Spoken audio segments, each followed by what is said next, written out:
Look at the conduct that has taken place by Jimmy Kimmel. It appears to be some of the sickest conduct possible. Frankly, when you see stuff like this, I mean, look, we can do this the easy way or the hard way.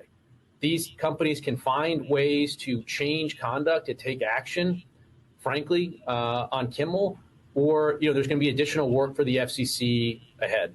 A very reasonable, minimal step that can be taken. I mean, obviously, look, there's calls for Kimmel to be fired. I think, you could certainly see a path forward for suspension over this. And again, the FCC is going to have remedies that we could look at. Look, I like Brendan Carr. He's a good guy. He's the chairman of the FCC. I work closely with him. But what he said there is dangerous as hell. And I got to say, he threatens it. He says, we can do this the easy way, or we can do this the hard way. Yeah. And I got to say, that's right out of Goodfellas. That's right out of a mafioso coming into a bar going, nice bar you have here. It'd be a shame if something happened to it. I think it is unbelievably dangerous for government to put itself in the position of saying, we're going to decide what speech we like and what we don't, and we're going to threaten to take you off air if we don't like what you're saying. And it might feel good right now to threaten Jimmy Kimmel. Yeah. But when it is used to silence every conservative in America, we will regret it. Very important thing to say. I can't play it twice at the same morning, though, and not mention the first time he sounded more like Tony Soprano. The second time, a little bit like John Malkovich and Rounders. I'm not sure. But anyway, the substance of it was extraordinarily important. That's Republican chair of the Commerce Committee, Senator Ted Cruz of Texas, comparing those comments by FCC Chairman Brendan Carr last week, just before ABC pulled Jimmy Kimmel Live off the air, to that of a mob boss. Now, Democrats are calling on Senator Cruz to demand that Carr testify at an oversight hearing.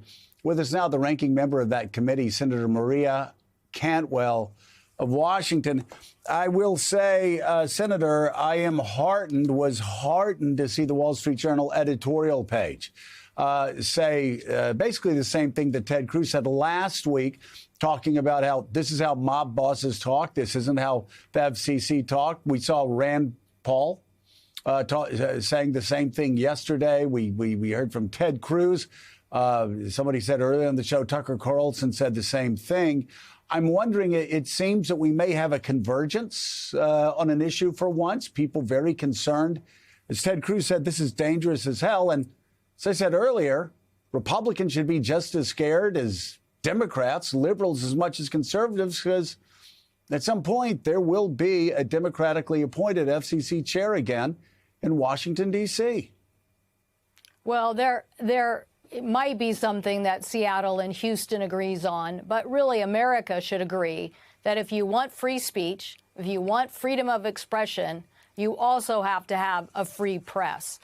And Brendan Carr should come before the Commerce Committee and talk about his actions that look like he's trying to influence these decisions that are licensure decisions based on what the president wants. And that has no place in the FCC. So, Senator, we have spoken a lot since January about how the Republicans in Congress, House and Senate, have largely abdicated their responsibility and their powers here, giving the free rein to the White House. But this is an issue, at least in some quarters of the GOP, where Ted Cruz, Rand Paul, there are others, have sounded the alarm a little bit. Do you think, we talked about bipartisanship, the spirit of it, but what are some concrete steps that could come of this? Is there a way where you could see yourself working across the aisle with your Senate colleagues to bring a stop to this or put a spotlight on this so outrage perhaps would grow? Absolutely. I do think this has been a long position of Senator Cruz's, and I hope that he'll take us up on the chance to have a hearing, because then you could expound on this in a very broad way and show the American people that there is a bipartisan move to keep local journalism, for say, in America. When you think about these broader issues here, and you had some guests on earlier that are talking about media consolidation, if you want perfect information, you have to have competition. You can't just have a one-sided story. So the Wall Street Journal needs to be there and the Seattle Times needs to be there. And what we would like to see is some of the things like the Blackburn-Cantwell bill, like the Copied Act, basically says that you have to have both consent and compensation to copy news information. Yet that's not what's happening online right now. You basically have a lot of the basic advertising revenue being eaten away by local broadcasters. So no surprise that the NAB has also joined this call today with a letter saying you have to understand the context of which all of this is happening, less and less free media and more stuff being put behind a paywall, and not even having the compensation to keep that journalism alive and thus that free expression. Senator, can you also talk about, you were just saying something along the lines about media consolidation, and we've been looking at the dangers of this. That's what's given the administration its leverage, that you have two massive corporations who want to merge local stations together. You have a possible merger with Warner Brothers Discovery. And so you have Paramount and others that are jockeying for the president's favor. So he'll approve their merger instead of the others' merger. Talk about how media consolidation and these massive media companies that have 1,000 other interests. I mean, you look at Jeff Bezos and the Washington Post. The Washington Post is just a rounding error for him. So, of course, he's going to be worried about offending the White House on issues that involve 99% of his revenues.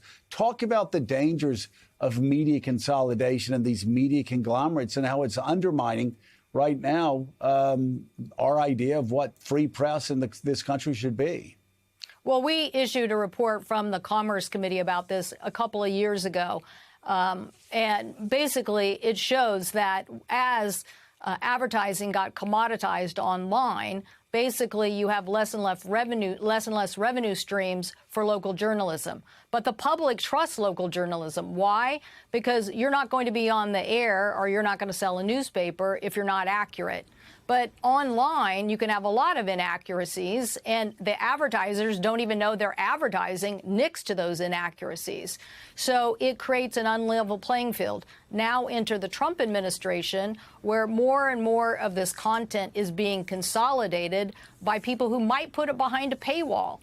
We want many voices like local journalism to exist. We want competition, and we don't want them to be intimidated off the air. We want them to be free to the American consumer, and we want that to be a diversity of voices. And that's what we should be asking Brendan Carr, how he's going to deliver on that instead of shrinking it. Yeah, an extremely important conversation. We appreciate you being with us. Democratic Senator Maria Cantwell of Washington State, thank you again.